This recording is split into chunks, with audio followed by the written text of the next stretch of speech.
Welcome back. You're watching ET Insight. Now, India is probably the most crowded telecoms market in the world, with over 14 operators slugging it out. And the only way out of this mess is through consolidation. But for that to happen, there needs to be an enabling regulatory environment for M&A, and that is clearly not there. ET Now's Gauri Devedi with more details. For long, Idea Cellular remained and also ran in the Indian telecom landscape. Kumar Mangalam Birla needed one deal to push his telecom company into the big boys club. The deal happened in 2008 with the acquisition of BK Modi-owned Spice Communications. The transaction made strategic sense. Idea got instant access to the crucial markets of Karnataka and Punjab. What also made Spice an attractive buy was the fact that it had spectrum in 900 MHz band, which is far more efficient than the 1800 MHz spectrum which most operators have. 3 years on and the deal is yet to get the regulatory nod.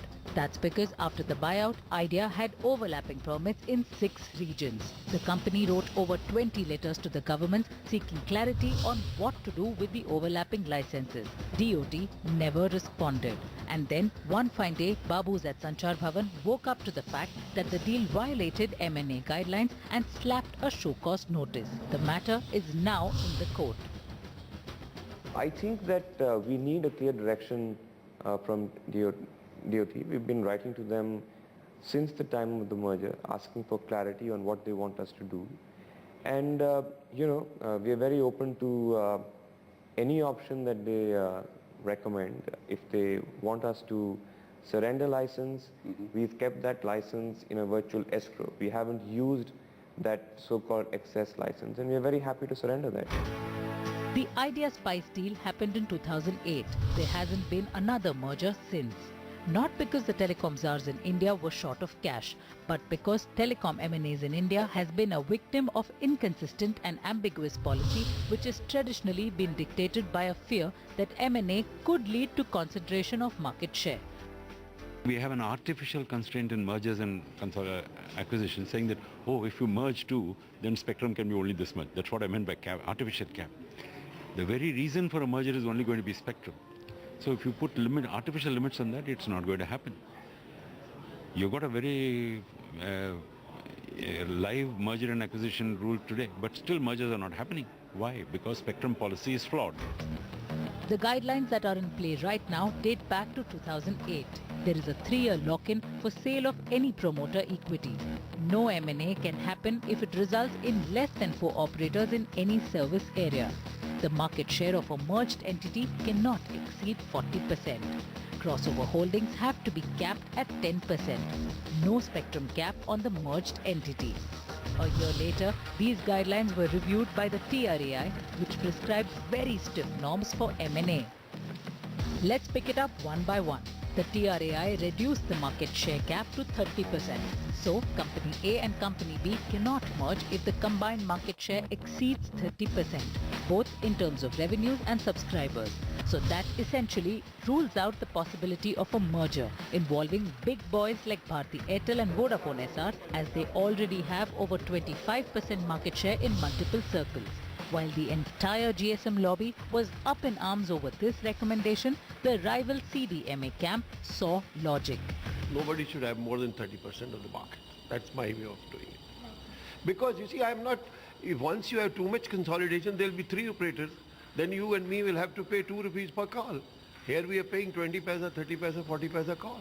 So we have to keep the spirit of competition. In fact, to keep that very spirit of competition, the TRAI wants a minimum of 6 operators in each circle.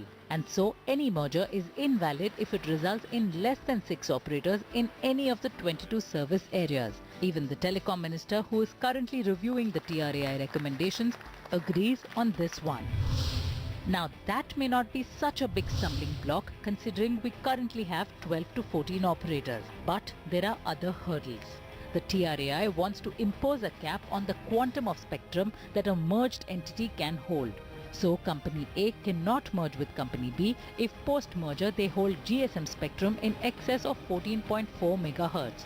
In case of CDMA companies, the ceiling will be 10 MHz. This kind of fragmentation of spectrum is something that the sector just cannot afford, because spectrum is a scarce resource. If a company acquires another company, What happens to the spectrum is quite unclear. And spectrum is badly needed. If an operator will buy another operator for customers and brands, but also spectrum is another thing which regulatorily we'll have to resolve.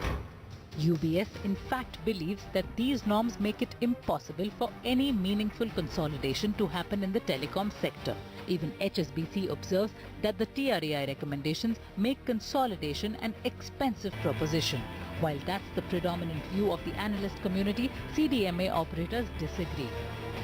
I think that we agree with the TRA recommendations. TRA has done a great job in the M&A process on the spectrum limit and the market access. What is the combined market power? We broadly agree with that.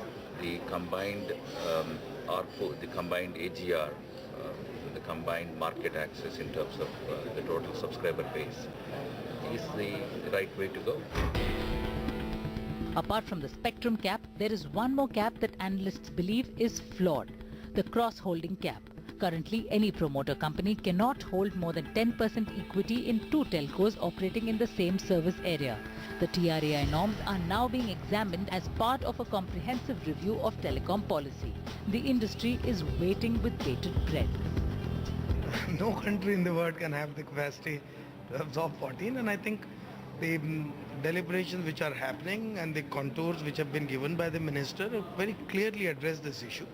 I have no doubt that as the new policy comes up, this will be given due attention by the government. But such is the nature of the industry that no policy can potentially please all. M&A norms need to be driven by an intent to aid consolidation, and that requires not just a change in policy but also in mindset. But if guidelines pave the way for M&A to happen without hurting the competitive intensity in the market, then Minister Sibal would have done a great service to telecoms in India. Okay, so the TRAI and the Telecom Ministry are looking at changing the M&A guidelines. Is there hope in sight for telecom companies? That story and much more on the other side. Come right back.